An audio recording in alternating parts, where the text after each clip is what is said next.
Friends, welcome to cooking zone.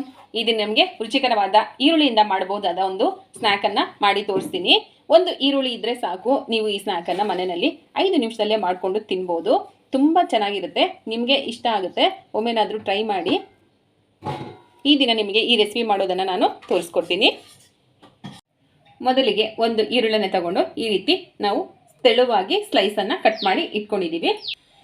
1 ಕಪ್ನಷ್ಟು ಕಡಲೆ ಹಿಟ್ಟನ್ನು ತಗೊಂಡಿದ್ದೀನಿ. ಇದಕ್ಕೆ 1 ಟೀ ಸ್ಪೂನಷ್ಟು ಅಕ್ಕಿ ಹಿಟ್ಟನ್ನು ಹಾಕ್ಕೊಳ್ಳೋಣ.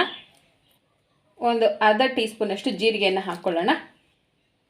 ಒಂದು 1/4 ಟೀ ಸ್ಪೂನಷ್ಟು ಓಂ ಕಾಳನ್ನು ತಗೊಂಡು ಸ್ವಲ್ಪ ಕೈಯಿಂದ ಉಜ್ಜಿ ಇದಕ್ಕೆ ಹಾಕ್ಕೊಳ್ಳೋಣ. ಒಂದು 1/4 ಟೀ ಸ್ಪೂನಷ್ಟು ಜೀರಿಗೆ ಪುಡಿಯನ್ನು ಹಾಕ್ಕೊಳ್ಳೋಣ.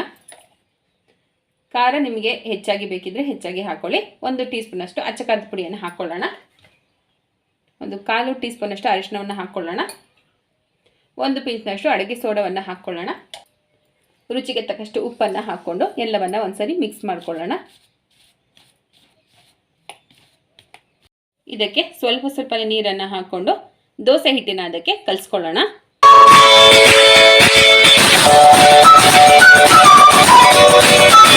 ಈಗ ಹಿಟ್ಟನ್ನು ಕಲಿಸ್ಕೊಂಡಾಗಿದೆ.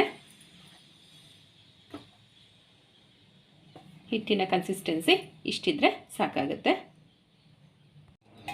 ತವವನ್ನು ಮೊದಲೇ ನಾನು ಬಿಸಿ ಮಾಡಲಿಕ್ಕೆ ಇಟ್ಕೊಂಡಿದ್ದೀನಿ. ಇದಕ್ಕೆ 1 ಟೀ ಸ್ಪೂನಷ್ಟು ರಿಫೈಂಡ್ ಆಯಿಲನ್ನು ಹಾಕ್ಕೊಳ್ಳೋಣ. ನಾವು ಕಟ್ ಮಾಡಿಕೊಂಡಿರೋಂಥ ಈರುಳ್ಳಿಯನ್ನು ಈ ಹಿಟ್ಟಿನಲ್ಲಿ ಡಿಪ್ ಮಾಡಿಕೊಂಡು ಈ ಬಿಸಿ ಆಗಿರೋಂಥ ತವ ಮೇಲೆ ಹಾಕ್ಕೊಳ್ಳೋಣ. ಇದರ ಮೇಲೆ ನಾವು ಸ್ವಲ್ಪ ರಿಫೈಂಡ್ ಆಯಿಲನ್ನು ಹಾಕ್ಕೊಳ್ಳೋಣ. ಮೀಡಿಯಂ ಫ್ಲೇಮ್ನಲ್ಲಿ ಇಟ್ಕೊಂಡು ಇದನ್ನು ಫ್ರೈ ಮಾಡ್ಕೊಳ್ಳೋಣ. ಒಂದು ಕಡೆ ಫ್ರೈ ಆದ ನಂತರ ನಾವು ಮತ್ತೊಂದು ಕಡೆ ತಿರುಗಿಸ್ಕೊಳ್ಳೋಣ.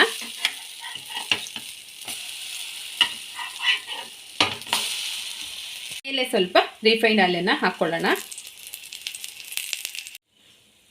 ಈಗ 2 ಕಡೆ ಫ್ರೈ ಆಗಿದೆ. ಇದನ್ನು ನಾವು ಸರ್ವಿಂಗ್ ಪ್ಲೇಟ್ಗೆ ತೆಕ್ಕೊಳ್ಳೋಣ. ಈಗ ನಮ್ಮ ಈರುಳ್ಳಿಯ ಚಾಟ್ ರೆಡಿಯಾಗಿದೆ. ಇದರ ಮೇಲೆ ನಾವು ಸ್ವಲ್ಪ ಚಾಟ್ ಮಸಾಲವನ್ನು ಸ್ಪ್ರಿಂಕಲ್ ಮಾಡ್ಕೊಳ್ಳೋಣ. ಇದರ ಮೇಲೆ ಸ್ವಲ್ಪ ನಾವು ನಿಂಬೆ ಹಣ್ಣನ್ನು ಹಿಂಡ್ಕೊಳ್ಳೋಣ. ಟೇಸ್ಟು ತುಂಬ ಚೆನ್ನಾಗಿರುತ್ತೆ. ನೀವು ಒಮ್ಮೆನಾದರೂ ಟ್ರೈ ಮಾಡಿ. ಮಕ್ಕಳಿಗಂತೂ ತುಂಬ ಇಷ್ಟ ಆಗುತ್ತೆ. ಸಂಜೆ ಸ್ಕೂಲಿಂದ ಬರೋ ಟೈಮಿಗೆ ನೀವು ಈ ರೀತಿ ಮಾಡಿಕೊಟ್ರೆ ಮಕ್ಕಳು ತುಂಬ ಇಷ್ಟಪಟ್ಟು ತಿಂತಾರೆ.